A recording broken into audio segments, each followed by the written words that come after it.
ये वाकया उस दौर का है जब अरब की सरजमीन पर एक ऐसा बादशाह हुकूमत कर रहा था जो इंसाफ पसंद, अल्लाह ताला से डरने वाला और रैयत की भलाई को अपनी जिम्मेदारी समझने वाला था। उसका नाम अमीर अब्दुल अजीज था। लोग उसे उसके इंसाफ और रहमदिली की वजह से याद करते थे। उसकी हुकूमत दूर दराज तक फैली हुई थी और उसके अदल व इंसाफ की मिसालें हर गली, हर शहर और हर कबीले में दी जाती थीं। मगर इसी बादशाह के शहर में एक ऐसी बूढ़ी औरत भी रहती थी जो गुमनामी और मुफलिसी की जिंदगी गुजार रही थी। यही औरत हमारी कहानी का मरकज है। शाम का वक्त था। सूरज अपनी लालिमा बिखेरता हुआ पहाड़ों के पीछे जा रहा था। बादशाही महल में शमएं रोशन हो रही थीं और हर तरफ रौनक थी। महल के दरबारी खिदमत में लगे हुए थे, चिराग जलाए जा रहे थे, गुलदस्ते सजाए जा रहे थे और बादशाह अमीर अब्दुल अजीज ताजपोशी के एक और साल के मुकम्मल होने की दुआ के लिए तैयार हो रहा था। वहीं शहर के बाहरी हिस्से में एक जर्जर झोपड़ी थी जिसकी टूटी हुई दीवारों से सर्द हवा बेहिचक अंदर आ जाती थी। उस झोपड़ी में एक बूढ़ी औरत उम्मे फातिमा अपने जिंदगी के आखिरी लम्हात गिन रही थी। बाल सफेद, चेहरे पर झुर्रियां, आंखों में नूर की जगह आंसू और दिल में सिर्फ एक आरजू कि मरने से पहले एक बार अपने रब की राह में कुछ ऐसा कर जाए जिससे कब्र रोशन हो जाए। उम्मे फातिमा का बेटा एक जमाने में शहनशाह की फौज में एक बहादुर सिपाही था, लेकिन जंग में शहीद हो गया। उसका शौहर कई बरस पहले इंतकाल कर गया था। अब वो अकेली रह गई थी, न कोई सहारा, न कोई हमदर्द। शहर के लोग उसे जानते तो थे, मगर मुफलिसी में कौन किसी की मदद करता है। सब अपने गमों में मशगूल थे। वो औरत अब एक कोने में सिमट कर रह गई थी, जैसे कोई भूला हुआ पन्ना किसी पुराने किताब का। हर रोज जब मस्जिद में अजान होती, उम्मे फातिमा अपनी लकड़ी के सहारे चलकर वहां पहुंचती, मगर न वो नमाज में खलल डालती, न लोगों से कुछ कहती। बस दीवार से लगकर बैठ जाती और आंखें बंद कर लेती। जब लोग नमाज से फारिग होते तो वो उठकर कहती, मेरे बेटे की वफा का सिला कौन देगा? मैं भीख नहीं मांगती, इंसाफ मांगती हूं। ये जुमला अब मस्जिद के बाहर जाने वाले लोगों के लिए जाना पहचाना बन चुका था, मगर कोई रुकता नहीं था, कोई पूछता नहीं था। कुछ लोग दुआ देकर गुजर जाते, कुछ अपनी नजरें फेर लेते। वक्त बीतता गया, मगर उम्मे फातिमा की हालत दिन ब दिन बिगड़ती चली गई। शहर के अंदर ही एक नौजवान था, हमजा, जो अक्सर मस्जिद में वक्त बिताता और दीन की बातें सुनता था। वो उम्मे फातिमा को देखता रहता, लेकिन कुछ समझ ना पाता। एक दिन वो उसके पास गया और पूछा, अम्मी, आप क्या कहती हैं इंसाफ के नाम पर? उम्मे फातिमा की आंखों से आंसू बहने लगे। बोली, बेटा, मेरा बेटा इस बादशाह की सल्तनत के लिए जान दे गया। क्या उसकी मां को 2 वक्त की रोटी भी नहीं मिलनी चाहिए? मैं भीख नहीं मांग रही, मैं अपना हक मांग रही हूं। हमजा के दिल में कुछ चुभा। उसने इरादा किया कि इस बूढ़ी औरत की बात बादशाह तक पहुंचाकर रहेगा, मगर यह इतना आसान नहीं था। बादशाह तक पहुंचने के लिए सख्त पहरे और मंजूरियों की जरूरत थी, मगर जब नीयत सच्ची हो तो राहें खुद ब खुद बनती हैं। हमजा ने एक तदबीर सोची। उसने शहर के काजी को ढूंढा, जो बादशाह का करीबी था और इंसाफ पसंद शख्स माना जाता था। उसने पूरा वाकया बयान किया। काजी साहब ने गहरी सांस ली और कहा, बेटा, यह वाकया अगर सच्चा है तो यह बादशाह के लिए इबरत है, मगर हर दावेदार सच्चा नहीं होता। पहले तहकीक करनी होगी। तहकीक शुरू हुई। पुरानी दस्तावेज निकाली गईं, फौजी रजिस्टर देखे गए और सच्चाई ये थी कि उम्मे फातिमा का बेटा फर्ज अदा करते हुए वाकई एक जंग में शहीद हुआ था। उसे दरबार की तरफ से इज्जत दी गई थी, लेकिन उसकी मां को कभी कुछ न दिया गया, न बुलाया गया। जब यह हकीकत बादशाह अमीर अब्दुल अजीज के सामने रखी गई तो उसने सिर्फ इतना कहा, इस औरत को मेरे पास लाओ, मगर इज्जत के साथ। हमजा खुद उम्मे फातिमा के पास गया। झोपड़ी में गया तो देखा बूढ़ी औरत नमाज पढ़ रही है। उसके सजदे इतने लंबे थे कि लगता था वो अल्लाह से ही अपना इंसाफ मांग रही है। हमजा ने नम आंखों से कहा, अम्मी, बादशाह ने आपको बुलाया है, इज्जत के साथ। उम्मे फातिमा ने सजदे से सर उठाया और फिर एक अजीब सी मुस्कुराहट उसके चेहरे पर फैल गई। क्या अब मेरा बेटा सुकून से सो सकेगा? उसने पूछा। हमजा ने कहा, आपका बेटा हमेशा से शहीद था अम्मी। अब उसकी मां को वो इज्जत मिलेगी जो उसकी शहादत के काबिल थी। सुबह का उजाला पूरी तरह फैल चुका था। अल्लाह ताला की रहमत हर तरफ चमक रही थी।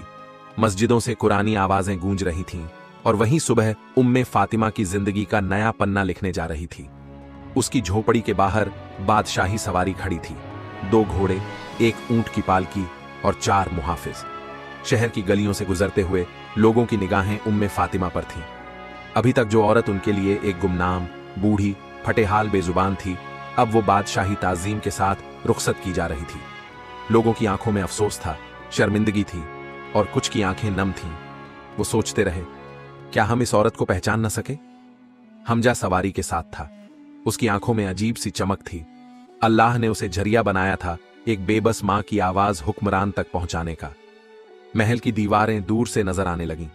झील के किनारे फैला हुआ वो आलीशान किला जिसमें हजारों खिदमतगार, मुशीर, वुजरा और सिपाही रहते थे, वहीं आज एक फकीर सी बूढ़ी औरत दाखिल होने जा रही थी। जब पालकी महल के अहाते में पहुंची तो दरबार के खास मुशीर सामने आए और उम्मे फातिमा को अदब और एहतराम से दरबार में ले जाया गया। वहां बादशाह अमीर अब्दुल अजीज अपने तख्त पर तशरीफ फरमा था, मगर उसका चेहरा मामूल से कुछ ज्यादा संजीदा था। दरबार में पूरी खामोशी थी। किसी की हिम्मत न थी कि एक लफ्ज बोले। और जब उम्मे फातिमा को दरबार के सामने लाया गया तो बादशाह उठ खड़ा हुआ। यह एक ऐसा मंजर था जो दरबार के इतिहास में शायद ही कभी हुआ हो। एक बादशाह ने एक मुफलिस, बेबस औरत के लिए खड़े होकर उसकी ताजीम की। उम्मे फातिमा ने अपना सर झुकाया और कहा, या बादशाह, तूने आज जो किया वो इंसाफ नहीं, ये तेरी रूह का सौदा है। ये सिर्फ मेरी फरियाद नहीं, ये उस हर मां की चीख है जो अपने बेटे को मुल्क की खिदमत में खो देती है। दरबार में सन्नाटा फैल गया। बादशाह ने खुद अपने हाथों से एक कुर्सी लाकर उम्मे फातिमा को दी और कहा, अम्मा, आज तेरा हक तुझे वापस किया जाएगा, मगर पहले तू मुझे बता, तू क्या चाहती है? उम्मे फातिमा की आंखें भर आईं। उसने कांपती आवाज में कहा, मैं दौलत नहीं चाहती, मैं सोना चांदी नहीं मांगती, मुझे ताज नहीं चाहिए। मुझे बस ये यकीन चाहिए कि मेरे बेटे की कुर्बानी को रद्द नहीं किया गया और उसकी मां तन्हा मरने के लिए मजबूर नहीं रही। बादशाह ने गहरी सांस ली और दरबार के वुजरा की तरफ देखा। फिर उसने ऐलान किया, इस औरत का बेटा हमारी सल्तनत का मुहाफिज था। आज से उसकी मां को रियासत की मां का दर्जा दिया जाएगा। उसके लिए शहर में मकान, रोजाना का खर्च और उसकी देखभाल के लिए एक खिदमतगार मुकर्रर किया जाएगा। लेकिन उससे भी बढ़कर हम उसकी दुआ की तलबगार हैं। उम्मे फातिमा की आंखों से अश्क बह निकले। उसने अपने कांपते हाथों को उठाया और कहा, या अल्लाह, तूने सुन ली मेरी सदा। इस बादशाह को अदल से कभी दूर न कर। मगर यही कहानी का वो मोड़ आता है जो हर किसी को हैरान कर देता है। जब उम्मे फातिमा को दरबार से ले जाया जाने लगा, तभी एक बुजुर्ग सिपाही दरबार में आया और कुछ पुराने दस्तावेज लेकर बादशाह के सामने रखे।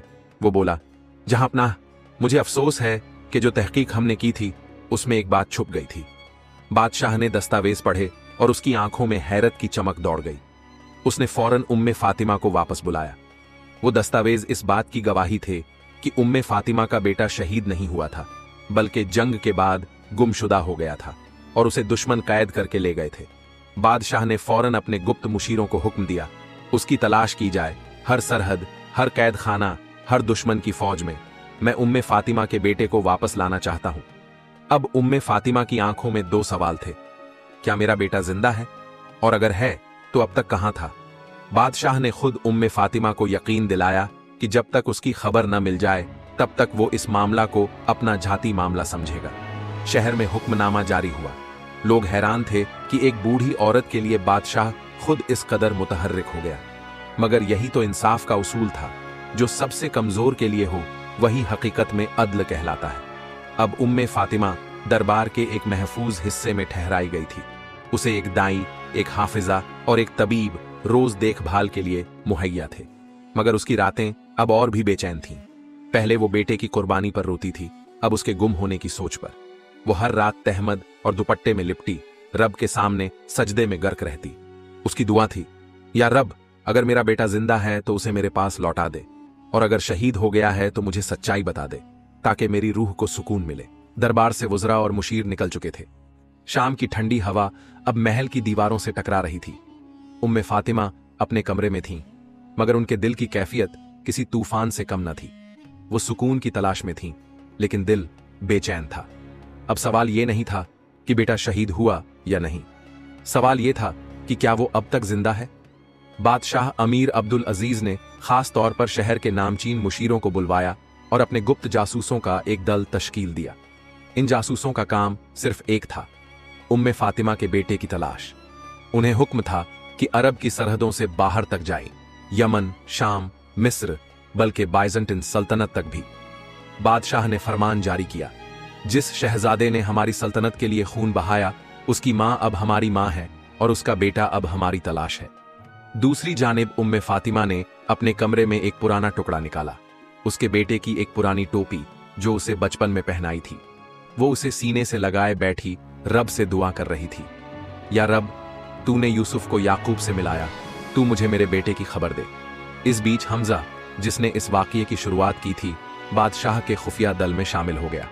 वो अब एक मुकम्मल तलाश का हिस्सा था। उसकी आंखों में शौक था, दिल में अल्लाह का भरोसा और दिल की गहराई में उम्मे फातिमा की उम्मीदें। तलाश शुरू हुई।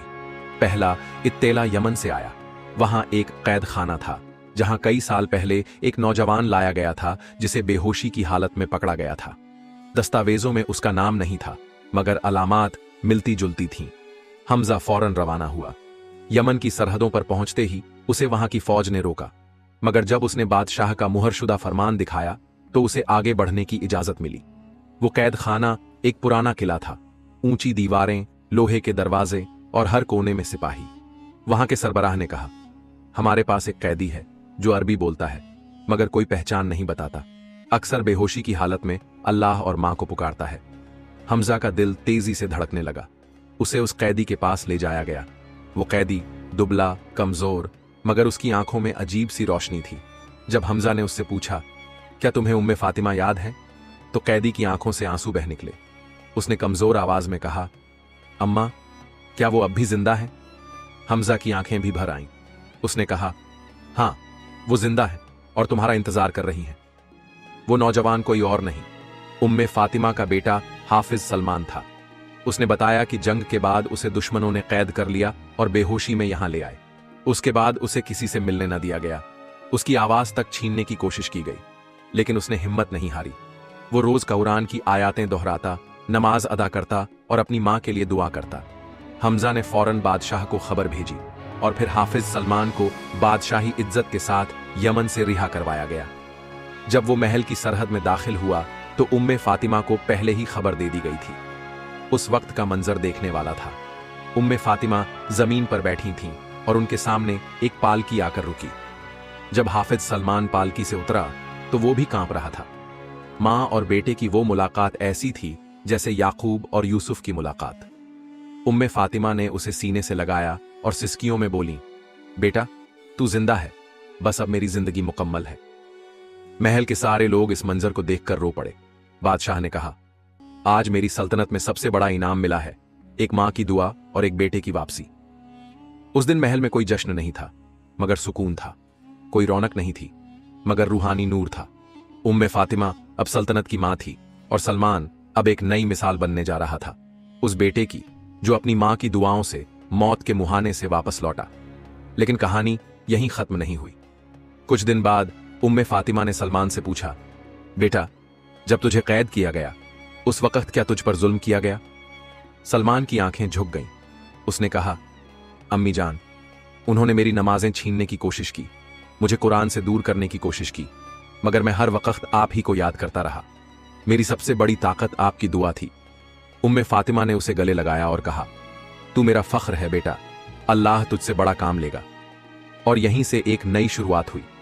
सलमान ने महल में मदरसा खोलने की दरख्वास्त की ताकि हर गरीब, यतीम और बेघर बच्चे को इल्म मिल सके।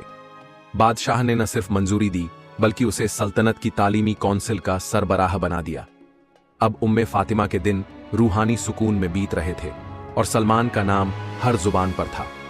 मगर क्या यह सुकून हमेशा रहेगा? क्या आगे कोई और इम्तिहान इस मां बेटे का इंतजार कर रहा है? सल्तनत के उस हिस्से में अब पहले जैसी बेचैनी नहीं रही थी। उम्मे फातिमा का बेटा सलामत लौट आया था और अब एक नई रोशनी बनकर फैल रहा था। महल में रोज सुबह तिलावत की आवाज से शुरू होती और शाम रूहानी महफिलों से रोशन हो जाती। सलमान ने महल में मदरसा कायम करवा दिया था जहां गरीब, यतीम और मुफलिस बच्चों को मुफ्त तालीम दी जाती। उसके पास एक मिशन था, ऐसा मिशन जो सिर्फ इल्म तक सीमित नहीं था बल्कि दिलों को जोड़ने का था। उम्मे फातिमा अब उम्र की उस दहलीज पर थीं जहां जिस्म कमजोर होता है मगर रूह और मजबूत हो जाती है। उनका दिल अब हर रोज अल्लाह से बात करता, कभी किसी को नसीहत देती, कभी कुरान की तिलावत में डूब जाती। उनका कमरा अब महल का सबसे पुरसुकून कोना बन गया था, मगर यही सुकून ज्यादा देर टिकता नहीं। एक दिन सलमान जब मदरसे से वापस आया तो उसके चेहरे पर शिकन थी।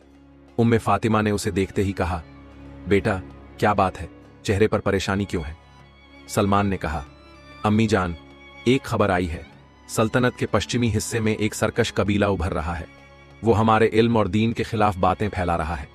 उम्मे फातिमा ने मुस्कुराकर कहा, हर अंधेरे के बाद रोशनी होती है बेटा, मगर हर रोशनी को अपने वजूद को साबित करना होता है। बादशाह अमीर अब्दुल अजीज को जब यह खबर मिली तो उन्होंने फौरन सलमान को बुलाया। दरबार में तमाम वुज़रा मौजूद थे। बादशाह ने सलमान से कहा, तुम्हारा इल्म, तजुर्बा और नेक मकसद हमारी सल्तनत की सबसे बड़ी ताकत है, मगर अब वक्त है कि तुम मैदान में उतरकर अपने इल्म को साबित करो। सलमान ने सर झुकाकर कहा, मैं अल्लाह की राह में हर फर्ज अदा करने को तैयार हूं, बादशाह सलामत। इस तरह एक नई सफर की शुरुआत हुई। सलमान ने इल्मी काफिला तैयार किया, जिसमें मुतालिम, हाफिज, मुफस्सिर और मुहद्दिस शामिल थे, मगर साथ ही कुछ मुजाहिद भी थे, क्योंकि जहां बात दीन की हो वहां हिफाजत भी जरूरी होती है। उम्मे फातिमा ने सलमान के लिए एक चादर तैयार की। उसमें अपनी नमाज की दुआओं की सिलाई थी। उन्होंने बेटे को रुखसत करते हुए कहा, बेटा, इल्म तलवार से ज्यादा तेज होता है, मगर जब तलवार से रूह को जख्म लगे तो मरहम भी जरूरी होता है। तू इल्म भी ले जा और दुआ भी। सलमान का काफिला कई दिनों के सफर के बाद उस कबीले की सरहद पर पहुंचा, मगर वहां का मंजर दिल दहलाने वाला था।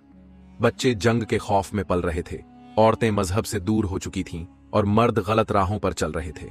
सलमान ने सबसे पहले वहां एक खुतबा दिया, हम लड़ने नहीं आए, हम जोड़ने आए हैं। हमारा पैगाम मोहब्बत का है, हमारी जंग नफरत के खिलाफ है। शुरू में लोग हिचकिचाए, मगर धीरे धीरे उसकी बातों का असर होने लगा।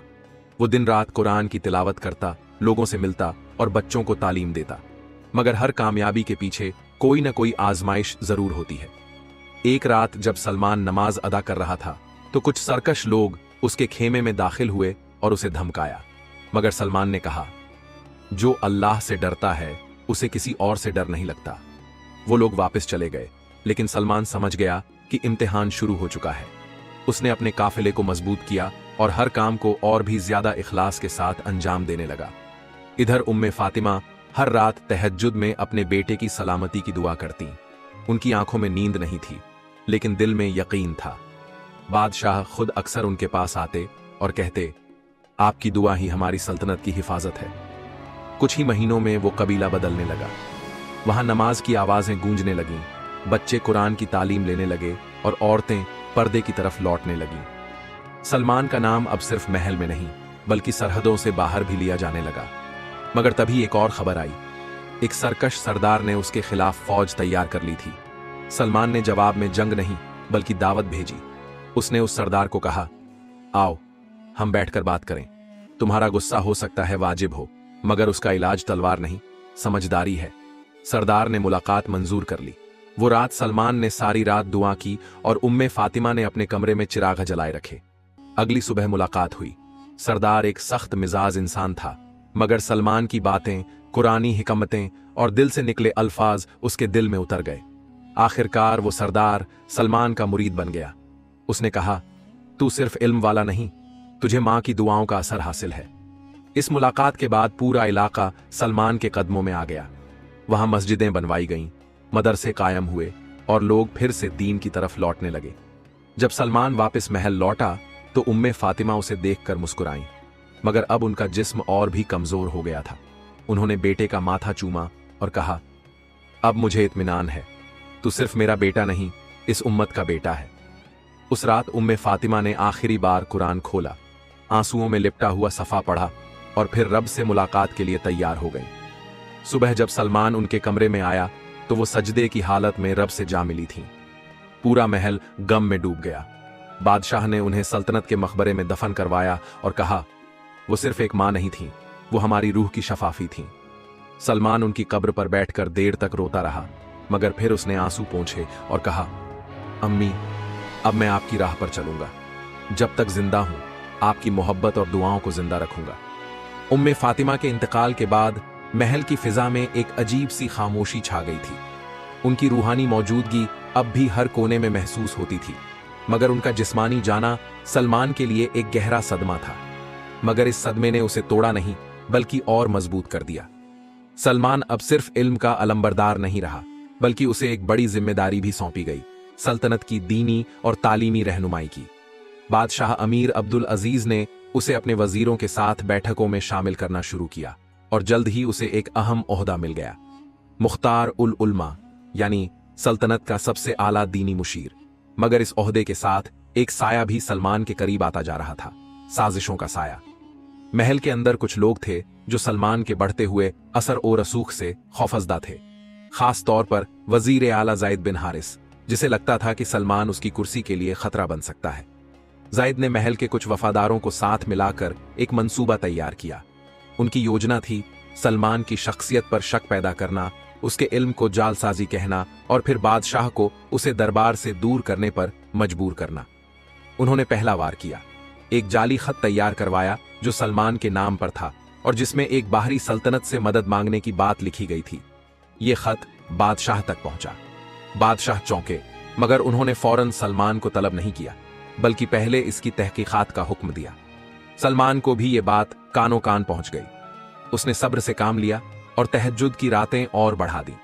इसी दौरान एक रोज एक गरीब फकीर सलमान के पास आया। उसके कपड़े फटे हुए थे, आंखों में आंसू थे और हाथ में एक पुर्जा था। उसने कहा, मौलाना सलमान, मुझे मेरे बेटे की कब्र नहीं मिल रही। कब्रिस्तान वालों ने मुझे भगा दिया। कहते हैं कब्र अब किसी और के नाम कर दी गई है। सलमान ने फौरन उस बूढ़े आदमी को लेकर कब्रिस्तान का रुख किया। वहां जाकर मालूम हुआ कि कुछ असर और रसूख वाले लोगों ने कब्रिस्तान की जमीन पर कब्जा कर लिया था और ये सब जायद के आदमी कर रहे थे। सलमान ने वहां एक छोटा सा मजमा बुलाया और खुतबा दिया, जो जमीन मुर्दों की अमानत है उस पर जिंदा लोगों का कब्जा जुल्म है, और याद रखो अल्लाह की नजर से कोई चीज छुपी नहीं। उस वाकये की खबर महल पहुंची और बादशाह ने खुद तहकीकात का हुक्म दिया। काफी जल्दी पता चल गया कि कब्रिस्तान पर कब्जा जायद के आदमियों ने किया था, मगर यह तो महज एक परत थी साजिश की। एक रात जब सलमान अपनी मां की कब्र पर तिलावत कर रहा था, एक नौजवान उसके पास आया। उसकी आंखों में खौफ था। उसने कहा, हुजूर, मैं जायद का खुफिया कारकुन हूं, मगर अब मेरा जमीर जाग गया है।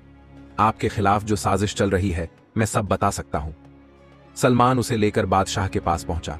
उस लड़के ने बताया कि कैसे सलमान के खिलाफ खत तैयार किया गया और कैसे कुछ मुल्ला और काजियों को रिश्वत देकर सलमान की तालीमात को गलत साबित करने की कोशिश की गई। बादशाह का चेहरा सख्त हो गया। उन्होंने फौरन जायद को दरबार में बुलाया। जायद ने सबके सामने सब कुछ झुठलाने की कोशिश की, मगर जब वो नौजवान और कुछ दस्तावेज पेश किए गए तो जायद की चालें बेनकाब हो गईं। बादशाह ने ऐलान किया, जो अल्लाह के वली को नुकसान पहुंचाने की कोशिश करता है वो अपनी ही बर्बादी का सामान करता है। जायद को उसके ओहदे से हटाया जाता है और उसका हिसाब अब खुदा करेगा। इसके बाद बादशाह ने सलमान को गले लगाते हुए कहा, तू सिर्फ इल्म का वारिस नहीं, तू अमानत का हाफिज भी है। महल में फिर से अमन आया, मगर अब सलमान और ज्यादा मुतमिन नहीं था। उसने बादशाह से अर्ज की, हुजूर, मुझे इजाजत दीजिए कि मैं सल्तनत के दूर दराज इलाकों में जाऊं और वहां तालीम, इंसाफ और हक का पैगाम फैलाऊं। बादशाह ने इजाजत दी और सलमान ने एक नए सफर का इरादा किया, मगर इस बार वो अकेला नहीं था। उसके साथ थी एक नई तहरीक, एक नया कारवां और मां की दुआओं की छाया। वो चला गया, मगर महल के हर कोने में उसकी मां की आवाज अब भी गूंजती थी, बेटा, जब भी मुश्किल आए सजदे में गिर जाना, अल्लाह कभी मायूस नहीं करता। सलमान अब अपने सफर पर रवाना हो चुका था। उसके साथ था एक कारवां जिसमें दीनी उलेमा, तालिब ए इल्म नौजवान, तबीब, मुहाफिज और कुछ हाफिज ए कुरान बच्चे शामिल थे। ये सफर महज इल्म फैलाने का नहीं था, बल्कि एक इनकलाब की शुरुआत थी। ऐसा इनकलाब जो दिलों को जीतने, इंसाफ कायम करने और दीन की रूह को जिंदा रखने के लिए था। सल्तनत के उन दूर दराज इलाकों में जहां कभी उम्मे फातिमा अपने बेटे को लेकर रोटी की तलाश में जाया करती थीं, अब सलमान अपनी मां की यादों के साथ इल्म बांटने जा रहा था। पहला मंजिल था वादी ए नसीम, एक खूबसूरत लेकिन गफलत में डूबी वादी। वहां का मुख्तार अजहर बिन साहिल एक सख्त दिल इंसान था, जिसने अपने इलाके में हर किस्म की दीनी तालीम पर पाबंदी लगा रखी थी। सलमान वहां पहुंचा और लोगों को इकट्ठा करके कहा, अल्लाह के बंदों, हम किसी तख्त या ताज के लिए नहीं आए, हम दिलों की मलकियत चाहते हैं, जो मोहब्बत फैले, नफरत मिटे और हर बच्चा कुरान से वाकिफ हो। अजहर ने उसे रुकने की इजाजत तो दी, मगर दिल से नहीं। वो छुपकर उसकी हर बात की जासूसी करवा रहा था। एक दिन सलमान की एक तकरीर में जब हजारों लोग जमा हो गए, अजहर ने खुफिया तौर पर एक फितना खड़ा किया। सलमान पर तास्सुब फैलाने का इल्जाम लगाकर उसका सामना करवाया, मगर सलमान ने फौरन सबूत और गवाह पेश किए और कहा, मैं वह हूं जिसकी मां ने मुझे सजदे में पालने से पहले हर रात दुआ में बिठाया है। मेरी बातों में तुम्हें झड़ दिखे तो मुझे काट डालो, मगर अगर सच्चाई हो तो अपने दिल से अंधापन हटाओ। लोगों की आंखें नम हो गईं। अजहर के अपने बेटे ने बगावत करके सलमान का साथ दे दिया। आखिरकार अजहर ने झुककर कहा, तेरा इल्म नहीं, तेरी मां की रूह जीत गई है हमें। इसके बाद सलमान ने वादी नसीम में पहला मकतब खोला। वहां औरतों और बच्चों के लिए अलग तालीम का निजाम बनाया। हर दर्स से पहले एक आयत और उम्मे फातिमा की कही हुई हिकमत भरी बात सुनाई जाती। सालों यूं ही बीते। सलमान अब एक तहरीक बन चुका था। वो नाम नहीं, एक मिशन था। मगर हर रोशनी के सामने अंधेरे का जुलूस आता है। एक रात उसके मकतब को आग लगाने की कोशिश की गई। कुछ लोग जला चुके थे कुरान के कुछ सफ़ात और दीवारों पर लिख दिया था, ये इल्म हमारी बंदिशों को तोड़ता है, इसे रोको वरना सब कुछ जल जाएगा। सलमान टूट गया। वो कई घंटे सजदे में रहा, रोया, तड़पा। फिर उसकी मां की आवाज उसकी रूह में गूंजी, बेटा, रोशनी का कद अंधेरे से बड़ा होता है। अंधेरा चीखता है मगर रोशनी बोलती नहीं, बस चलती है। उसने नए सफ़े लिखवाए, दीवारें साफ करवाईं और अगले दिन दोगुनी तादाद में लोगों को दर्स दिया। जल्द ही उसकी शख्सियत उस वक्त की सबसे बड़ी रूहानी आवाज बन गई। उसे बुलावा आया मक्का और मदीना से। वहां के उलेमा सलमान से मिलना चाहते थे। मक्का में सलमान ने जब हरम में तिलावत की तो लोगों की आंखों से आंसू नहीं रुक रहे थे। मदीना में उसने मदीना यूनिवर्सिटी में दीनी व मुशाहिदाती तालीम के दरस दिए, जहां उससे बच्चों ने पूछा, मौलाना, आपकी सबसे बड़ी दौलत क्या है? सलमान मुस्कुराया और कहा, मेरी मां की एक पुरानी चादर जिसमें हर टांका उसकी दुआ से बंधा है। एक दिन जब सलमान अकेला सफर कर रहा था, उसे एक काफिले से खबर मिली कि सल्तनत में झलझला आया है। बादशाह अब्दुल अजीज इंतकाल फरमा गए और कुछ नफ्स परस्त लोग तख्त के लिए खून बहाने को तैयार हैं। सलमान फौरन लौट आया। महल अब एक साजिशगाह बन चुका था। हर शख्स सत्ता चाहता था, हर वजीर अपना उम्मीदवार। मगर बादशाह ने वसीयत छोड़ी थी, सल्तनत की रहनुमाई उस इंसान के हवाले की जाए जो उम्मे फातिमा के बेटे जैसा हो। लोगों ने पूछा, यह वसीयत किसके लिए है? तब महल के सबसे बूढ़े मुअल्लिम बोले, यह तो सिर्फ सलमान ही हो सकता है, वो जिसने मां की खिदमत, रब की इताअत और उम्मत की रहनुमाई तीनों की मिसाल कायम की। सलमान को तख्त पेश किया गया, मगर उसने लेने से इनकार कर दिया। उसने कहा, मैं सिर्फ दीन का खादिम हूं, हुकूमत का तालिब नहीं। मगर अगर मेरा इल्म, मेरा सब्र और मेरी मां की तालीम इस सल्तनत को हिफाजत दे सकती है तो मैं हर खिदमत के लिए हाजिर हूं। इस तरह सलमान को दीनी व सियासी रहनुमा का दर्जा दिया गया, मगर उसने खुद को हमेशा उम्मे फातिमा का बेटा ही कहा। सालों बाद जब सलमान बूढ़ा हो गया, उसने वही चादर ओढ़कर एक नन्हे बच्चे के साथ वो सफर किया जहां उसकी मां उसे ले जाया करती थी, रोटी की तलाश में। मगर अब वो वहां मस्जिद बना चुका था और उस जगह को मस्जिद उल अम्म नाम दिया गया, माओं की मस्जिद। और वहीं उसने आखिरी दुआ की, ऐ अल्लाह, मेरी मां की रूह को वो सुकून दे जो उसने मेरे लिए खो दिया था। मेरी रगों में जो कुछ बह रहा है वो तेरे नूर और मेरी मां की महबूब दुआओं का असर है। मुझे जब तू बुलाए तो मां की गोद की तरह सुकून दे दे, आमीन। वीडियो से मिली सीख। मां की दुआ हर साजिश का तोड़ है। जब दिलों में इल्म और रूह में सच्चाई हो तो साजिशें हार जाती हैं। जो खुद को खलीफा नहीं मानता वही असल खलीफा होता है। ऐ रब्बुल इज्जत, हमें मां की खिदमत करने की तौफीक अता फरमा। हमें सलमान जैसा इखलास, सब्र और दीनी गैरत अता फरमा। हमें रोशनी की वो मिसाल बना दे जो अंधेरों को चीर कर इंसानियत तक पहुंचे, आमीन। वीडियो को लाइक वन करें ताकि हमें और हौसला मिले। अपने दोस्तों और परिवार के साथ शेयरमैन करें ताकि और लोग भी इस वाकया से सबक ले सकें। चैनल को बेन सब्सक्राइब हैंड करें और एन बेल आइकॉन बन दबाएं ताकि आप हमारी नई कहानियों को मिस न करें। कमेंट में बताइए कि इस वाकया ने आपको क्या सबक दिया। जरेनिया और आपको स्क्रीन पर हमारी वीडियो दिख रही होगी, उससे भी देखें और कुछ अच्छा सीखें।